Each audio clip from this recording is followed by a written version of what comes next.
I am going to introduce our next speaker. Her name is Jane Teasdale, and she's well known for developing awareness of home and health care issues in the community and for encouraging collaboration between public health, for-profit and for non-profit service providers in Ontario's Greater Toronto Area. She's the founder of Mosaic Home Care and Community Resource Centers, which offers a person-centered community integrated model of care that is unique to the home care industry. Jane focuses on the importance of a more complete model of care, one that addresses the clinical, the personal supports, the wider social and emotional needs of the person and their relationships with community. It is a model with personhood and community at its center. Jane is also co-chair of the North York Elder Abuse Network and presents regularly on community-based models of care. She has presented at many conferences, including those at NICE, the Global International Federation on Aging, the European Society for Person-Centered Healthcare, OSSCO, the Alzheimer's Society, and at many hospitals, health centers, and community centers around the GTA. Will you please welcome Jane Teasdale? Good afternoon, everyone, and thank you. And thank you, Paul, for the introduction. And it was a great segue into community and knowing about social supports as well. And also, I just want to let you know that the slides will be available. So I'm going to go through quite a bit of information and some key points, but you will get the, I guess you'll get the slides and everything through the Parkinson Society. And also welcome to those people in the East Coast as well. So personal growth and social connection within our communities, a person-centered community integrated focus on the meaning and being of a care partner. Some opening thoughts. Caregiving can be stressful, emotionally draining, time-consuming. It can impact your social life, your physical health, and your financial well-being. Much of this is something we all go through as a rite of passage. Looking after someone is a vital social role that we are primed to do as human beings. One of the reasons we seek social connections is for the social support of the group. One of the reasons we provide care is because of the strong social and emotional ties to the persons we are looking after. Within a strong socially connected community, we still experience the emotions. We still have time to commit time and energy, but we receive social, emotional, and physical support from our community. Without the social and other supports that a close-knit community might have, once provided, we are left to fend for ourselves. So for those living and for those looking after those with Parkinson's, the journey can be especially difficult.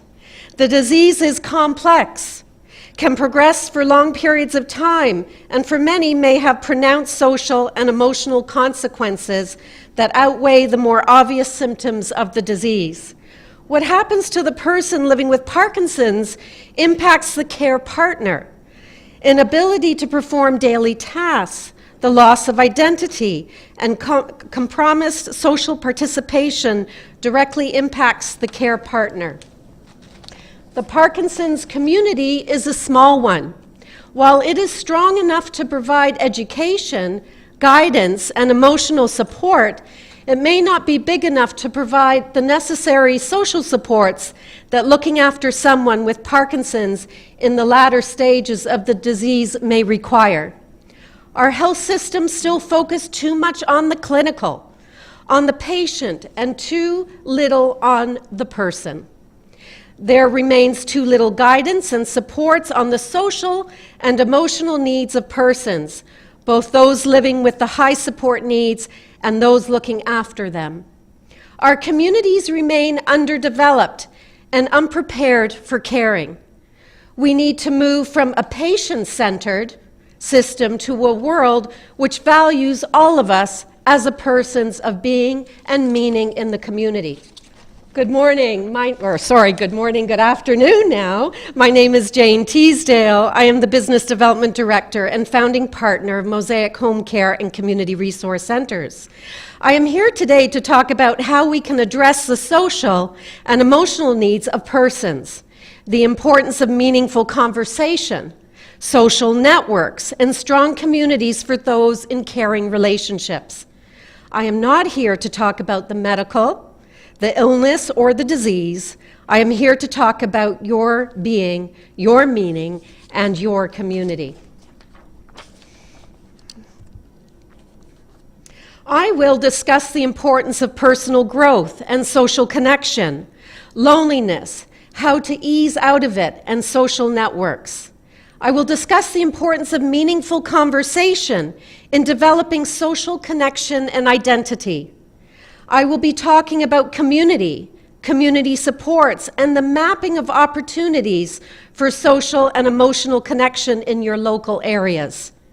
I will also discuss the need for trust and cooperation between groups and organizations in our communities. I will talk about the person-centered care as something that is different from patient-centered care. I will briefly touch on the important Caring and Compassionate Communities project. This is a movement set up to encourage neighbors and community to self-organize to provide support to families caring for people with high support needs, especially towards the end of life. I'm here to talk to you from an organization that has an important experience and a large knowledge base from years of community outreach. I will provide some context to my talk today. Today, we are primarily focusing on issues that help and empower the care partners. However, we also realize that what impacts care partners impacts persons, Parkinson's, and vice versa. Your identities, your social networks, your life meaning, your intimate and close relationships are closely connected to one another. Everything we are talking about here today has relevance to the wider care relationship. Everyone is different, and no one size fits all. Service or program can help all of us. Everyone is at different stages of the caregiver journey. We have different life needs for people living with Parkinson's. The experience is unique and affects care relationships differently. Living a balanced and socially connected life is more complex, requires much more planning and awareness. Empowering the care partner in their caring relationship can be anything that allows us to educate ourselves, anything that allows us to exert control over and add meaning to our lives. Some care partners may be a part of a bigger supportive team, while others may be on their own. Some may live in a close and supportive neighborhood, while others may be isolated and on their own. Some care partners may be looking after someone at the end of life, while others, care relationships will be just setting out. Some of you here may be looking at how to plan for the future, and some how to deal with the now, and others to find meaning in their lives beyond the caring relationships. We provide care because our relationships have meaning. Retaining meaning opportunities for personal growth, enjoyment of life, and a rich social and emotional environment is a natural right of the care partner. There are no magic band-aids. Satisfying social and emotional well-being requires planning and effort. Our healthcare systems are not focused on our social and emotional needs and are incapable of fully supporting our care needs. Addressing both requires a change in focus from the patient and the medical to the person and their wider being. It also requires much social and community development. Personal growth and social connection within our communities. Our social and emotional health depends on the quality of our social relationships. the amount of control we have over lives and opportunities for learning new things and doing things as best as we can. It is not just a question of fun, but meaning and how we can generate meaning from our lives. Within the caring relationship, this need for meaning concerns both the carer and the cared for at time, when the opportunities for exploring and connecting with meaning may be under strain. As humans, we need social contact, meaningful conversation and engagement in things that are important to us. We need new and positive experiences and to remain connected to the place in which we live in our own communities. A change to the social and emotional health of our intimate relationships can affect our own health. Care partners are impacted by the ability of persons with Parkinson's to live life without barriers and stigma. A Parkinson's diagnosis impacts a sense of self and identity for both care partners and persons with Parkinson's. A sense of self and identity is further impacted by increasing social isolation that may occur after diagnosis. A healthy identity requires continuity. Adjusting to changes in identity will take time. We need a sense of uniqueness. We need to be able to define and explore who we are and what is important to us, and we need to be able to communicate this. We need confidence and control over our lives, which means we need to be able to continue to engage irrespective of our support needs. We need a sense of personal worth and social value. How do we communicate this to the world and our social networks? And we need a sense of belonging, which comes from closeness and acceptance within our social relationships. A diagnosis of Parkinson's may cause people to withdraw from social contact at a time when social contact and engagement in the community is even more important. The stigma associated with the illness and the failure of our communities to be openly more inclusive of persons with high support needs are important issues. If people with Parkinson's find themselves excluded, then the support demands on care partners will rise.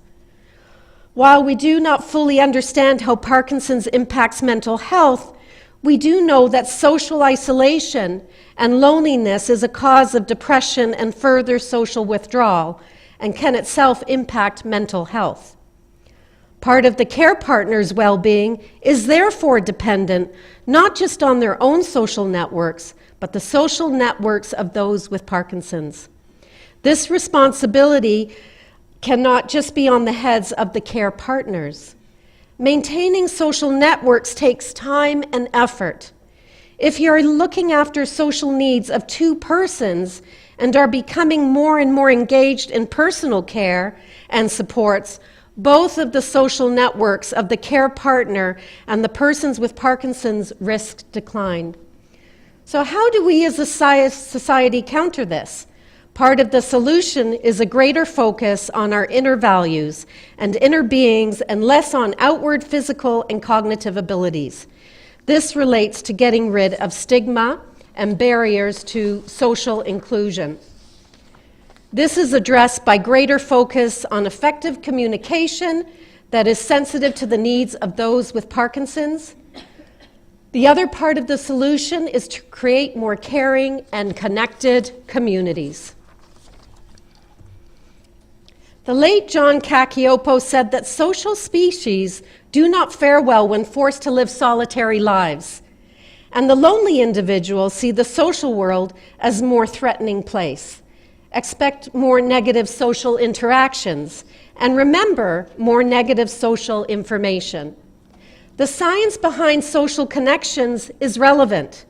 Loneliness is like a hunger, is a survival mechanism meant to stimulate us to seek social connections, to seek the protection of groups and social habitats, key to ensuring our survival.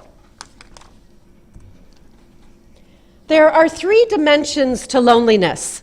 These are the perception of intimate isolation, which is the lack of intimate relationships, the perception of relational isolation, which is the lack of face-to-face relationships, the perception of collective isolation, which is the lack of meaningful connection with groups. These aspects of loneliness also correspond to social network theory, which I will discuss later. Social isolation resulting in loneliness, according to research, has a significant impact on our physical and mental well-being. It produces significant changes in the brain structure and processes that accumulate over time. It forces us to feel unsafe and to be much more sensitive to social threats. This also impacts our ability to make decisions and look after ourselves. Loneliness may be therefore worsen the symptoms of Parkinson's, and for the care partners, their ability to plan and care for their partners. Social isolation has long been recognized as a major risk factor for illness and death.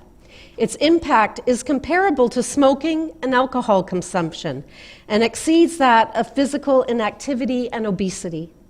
Loneliness is a common experience.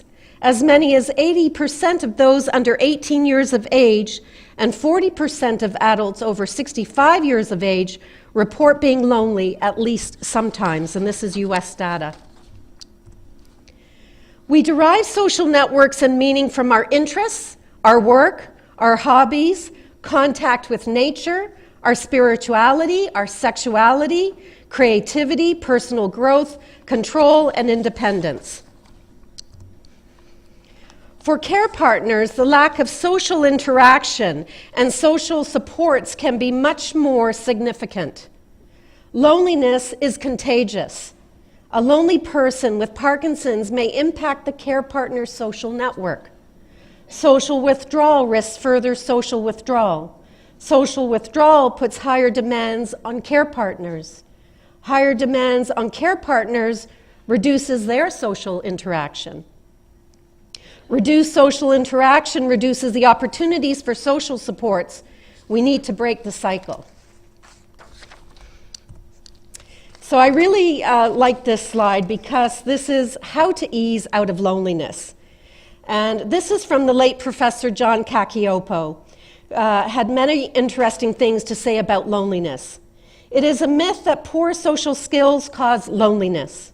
Social connection requires us to think of another person, but long periods of loneliness makes us more guarded and lowers empathy. Loneliness cannot be cured simply by putting people together, and social supports do not much for feelings of loneliness. Loneliness is stubborn. Professor Cacioppo gave some advice, the acronym EASE. Slowly ease your way back in. Start going out to places and small gatherings. Have an action plan. Find out about people, their meaning, their interests. Engage in meaningful conversation. Seek people with similar interests. Do your research and know your communities. Expect the best. If you go out and assume the worst of people, your attempts to make friends and acquaintances will be less successful. Put your own concerns and worries about stigma aside and connect. Failure to see a friend for 6 months or so leaves us feeling less emotionally attached to them, causing them to drop down through the layers of network. A person's social connections are important. Research has shown that there are a number of layers of connection that people need to be socially and well connected. There is a small, close support group of around no more than 5 individuals. These include your intimate spouse, close family, and close supportive friends. Another group of 10 more when the individual has close relationships. This is called the sympathy group. These are close face-to-face relationships. These are people who would be sad if in the event of your death. They are people that you can look to for close emotional support.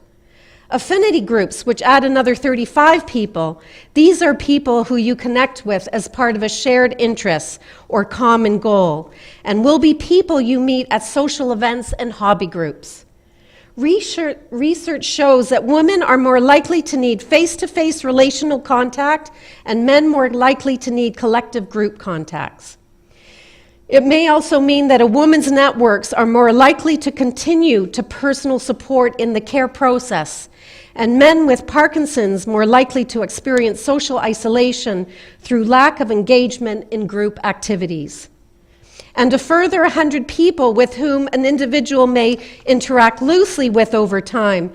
This is a loose maximum based on research from an Oxford academic, Robin Dunbar. Older adults will have smaller social networks. Everyone in your social network has a potential to move out of it and move closer to the center. Changes to our social networks can happen quickly. For care partners, it is important that you either keep in contact or look to increase contact with people you know, either face-to-face, via text, via social media, or telephone.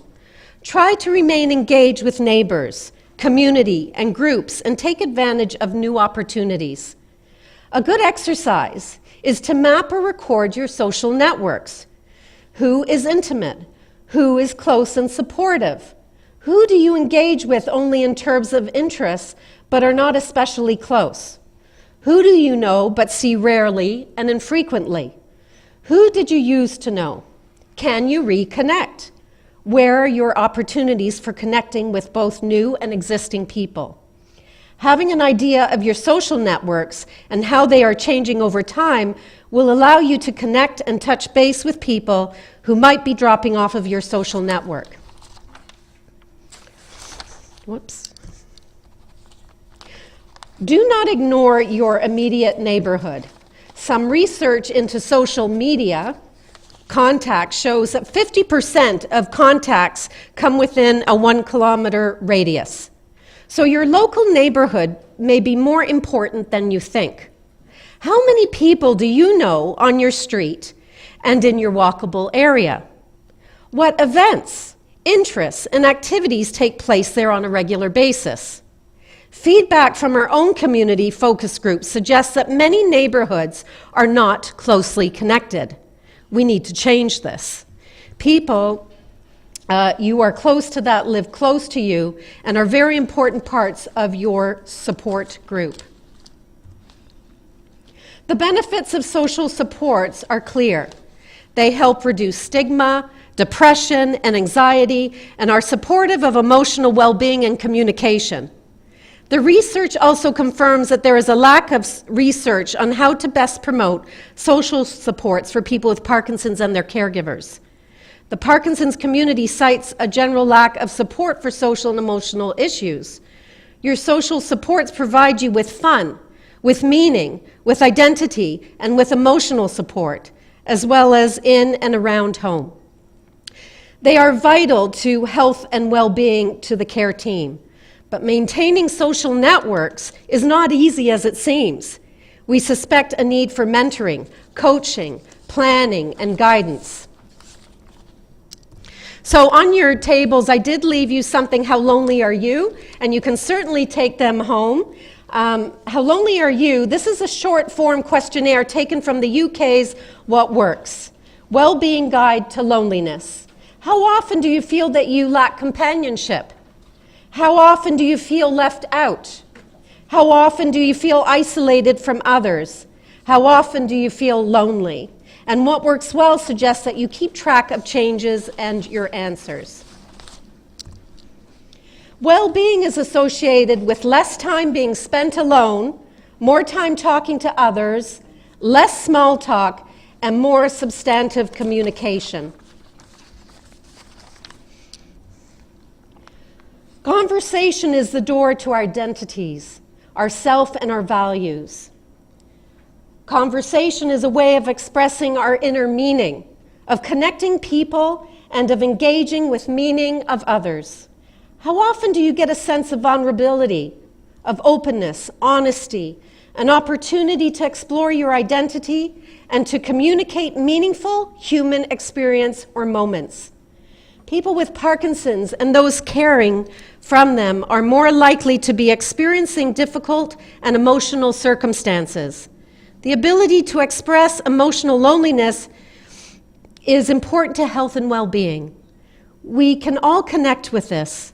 Meaningful conversation is more than just talking about the weather or how you are. For example, find out about the highs and lows, childhood, memorable moments, values, experiences, lessons the person would like to pass on, struggles. By opening up, we allow people to introduce areas that they may not initially wish to discuss. Meaningful conversation is one of the most important ways in which we can express relevance and identity and a common identity and bond. It is the gateway to developing close supportive social networks and a way of identifying interests and activities that we can engage in. We developed a meaningful conversation framework to provide a non-clinical lens of communication between our caregivers and our clients, to focus on the person outside of their illness. It placed an emphasis on knowing the person, which has also allowed us to identify interests and activities important to the person.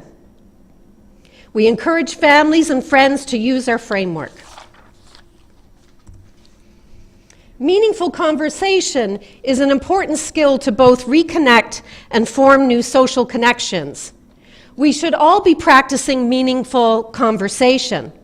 Take an opportunity during casual conversation to ask a more meaningful question. What is the response? Explore and reflect on the experience. Encouraging meaningful conversation helps develop and maintain social relationships and keeps you open and developing new relationships. Without facilitating meaningful communications, we allow barriers associated with stigma and disabilities to come between us. Encouraging meaningful communication community-wide, especially for those with high support needs, facilitates greater understanding and empathy. We do see a need for more education about some of the issues that may initially give rise to stigma and lead to barriers to inclusion. For those with Parkinson's, slower and quieter speech patterns should not be a barrier to communication. Meaningful conversations is a key tool in the person-centered community armory. By communicating, we get to know the person, their history, their wants, their desires, their creative needs, their desire for personal growth, their spirituality, their values, and achievements. We have a better sense of their self and they of ours. We connect, and more deeply so. Creating a world in which we can connect find meaning and identity and support irrespective of age. Support needs culture, gender, requires much more connected, inclusive, and integrated community. So we need a rich community habitat that is able to support the many different social needs and interests of persons. At the moment, where you live, your age, your ability to go outside and to afford to go out impact your well-being. We have to consider ways in which we can make our communities, our neighborhood, more person-friendly and inclusive. The focus on modern life in public space is still more on the transaction rather than the interaction. We lack walkable access town squares and green spaces with built-in social functionality. How can we transform places in our community to incorporate more social functionality? How well need more grassroots involvement by people, greater cooperation between for-profit, government, and not-for-profit organizations, and a higher focus on social and emotional engagement. There is still far too much focus on the clinical and medical supports, which emphasizes deficits and helps reinforce stigma. Community supports And opportunities for social engagement can be found in a variety of areas. Look for cafes and shopping malls where community events may be held. Libraries where there are regular hobby groups, talks and other events held regularly. Community centers, which may be more focused on older adults and which provide opportunities for social contact and engagement in interests and activities. Many of those host card knitting, walking, art, and other interest groups. Communities offer a range of free and low-cost exercise groups. Find out which of these groups has expertise in addressing Parkinson's. Faith-based organizations are becoming community hubs, and many are now setting up community cafes and events open to all comers. Look for both institutional and non-institutional programs and services. Institutional supports are those funded by the state or nonprofit organizations. Non-institutional entities would be private hobby groups, local cafes, community barbecues, and private organizations providing space and opportunity for meeting up. Look at events held regularly in your city. There are a great many websites providing information on trails, parks, libraries, the arts. Becoming informed takes time. We find that too much of the organized information in our communities are focused on government and other more clinical-based support services, while omitting the many outlets that may be available for social and emotional needs. Importantly, whether you are looking for a social, emotional connections for you or the person with Parkinson's, work out what things would be interested in doing. So this is mapping your community and your own walkable area. Map or record your own community and walkable area. Especially look for opportunities to engagement in social interests and activities in your immediate neighborhood. Many of these may not be advertised. Look closely at your local walkable area. This might be 500 meters to a kilometer in either direction. Find out about local groups that meet up. Book clubs, community centers that provide a wide array of different interests and activities, and libraries and neighborhood groups. Connecting with the groups of people in your area is important. Easy, accessible, local social contacts are important when looking for supports. Ask people you meet what there is available in their community. Be open about your own needed and interests. As humans, we connect to pass information and to learn information. Start up a book club or walking club yourself. Also look at a bit further at your wider neighborhood. Does the local grocery store host customer appreciation events? Is your local library here? How many faith-based organizations can you attend? Do not restrict yourself.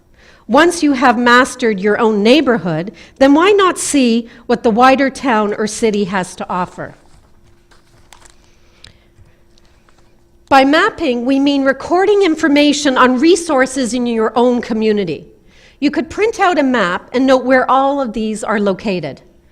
More importantly, if you make a note of what there is to do, you can pass this on to others and share your information.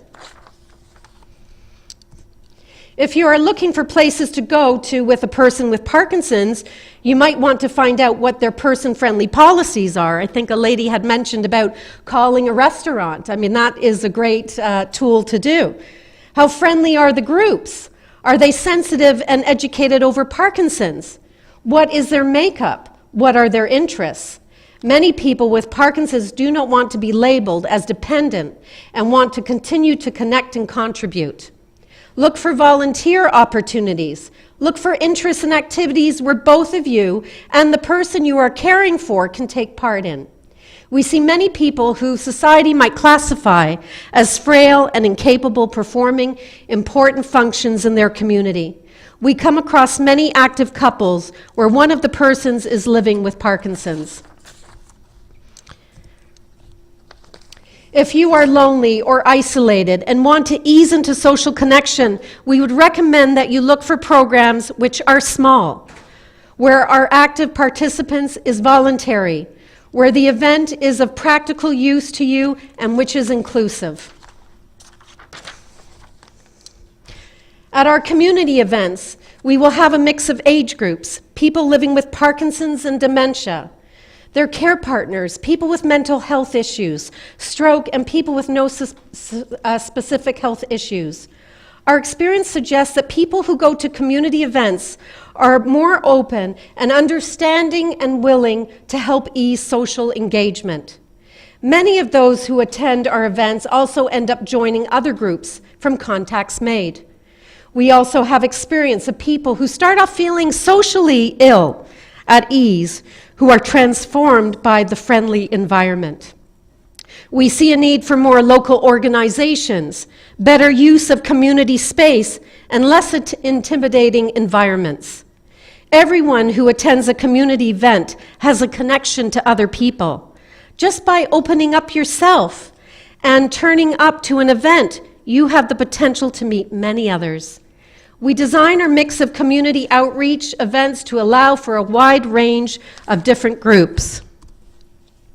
That is a pole walking club together, a local faith-based community cafe, a local exercise group, and you can see that these are all small, so they are not intimidating by any means. Maybe an opera. A mall transformed into a community space where everyone is welcome. So this is using the community spaces. Knitting groups.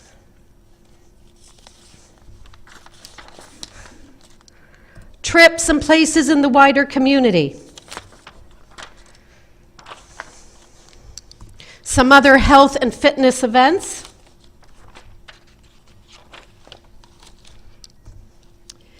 If you look close, you can find many small group events happening in your community. Festive teas, creative workshops, interactive brain health, walking and fall prevention, yoga, historical society talks, singing and dancing, gardening workshops, music can heal, meditation, visits to other community centers, and much more. If you look closely, there are many things happening that you can go to that are either free or that there's a small nominal cost. Take a friend with you, scout it out, take a friend or neighbor with you, make your trips a habit. If you know your community, familiarize yourself with the many organizations that exist. You will build up knowledge base of supports that will help you and the person you are looking after. Your local community centers are a very good source of local knowledge. If you need help and emotional support, speak to the people in your social networks and ask those you meet in the community. If there is one, look for a local caring and compassionate community organization. Caring and Compassionate Communities are a volunteer organization focused on neighborhood supports and social connection. They are especially focused on providing help towards the end of life. Many of these communities are still being developed, and input from the Parkinson support groups would most likely be welcome. Connecting with your own Parkinson support group is also very important. What contacts do they have in your area?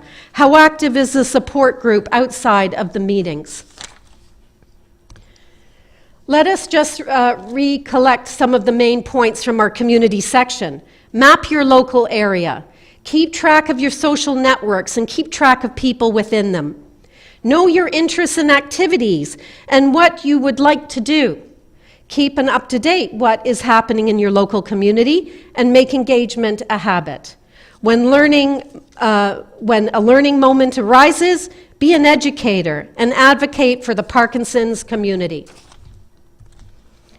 Social capital is the trust and cooperation that occurs with social networks. Parkinson's support groups are a good example of trust and cooperation. Some of the most social capital is from links with other groups and organizations. For example, if a Parkinson's support group connected with a local community center to do a joint event, this would be an example of two organizations connecting. By connecting more widely between groups, we are bringing together people, social supports, information and resources. Our world becomes richer and better supported. We actively encourage development of cooperation between community organizations. Two of the most important outcomes of our talk today are to inform and empower, to allow you to develop knowledge, take control, and if you wish to have a voice, and help initiate change for the benefit of Parkinson's organization. We thought it would be useful to briefly introduce the difference between the old model of community development, where communities would wait for governments to changes and improvements, and the new asset-based model that is recognizing that much of our community building is dependent on grassroots involvement. We have talked today about knowing your community and your social networks. These are all assets that you have access to that enable you and empower you. The old institutional model has limited resources and tends to operate in silos. There is little trust and cooperation. The services they provide are focused on people's deficits, old, frail, disabled, for example. They are overly clinical, and there is little emphasis on social, emotional needs.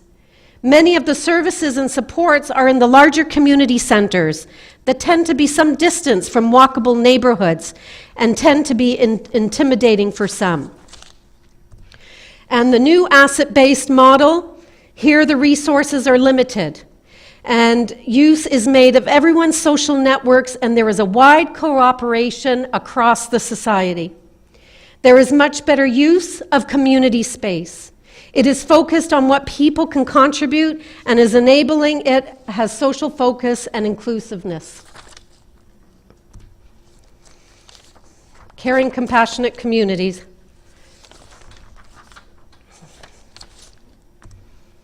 According to research, community supports help reduce fatigue and resentment, improving the ability to find resources and obtain support from others. They help reduce work, family conflict, and enhance well-being. One important in developing community resources is the Caring Compassionate Communities Project. This is spearheaded by Palladium Canada, a national Canadian nonprofit organization specializing in community-based palliative care.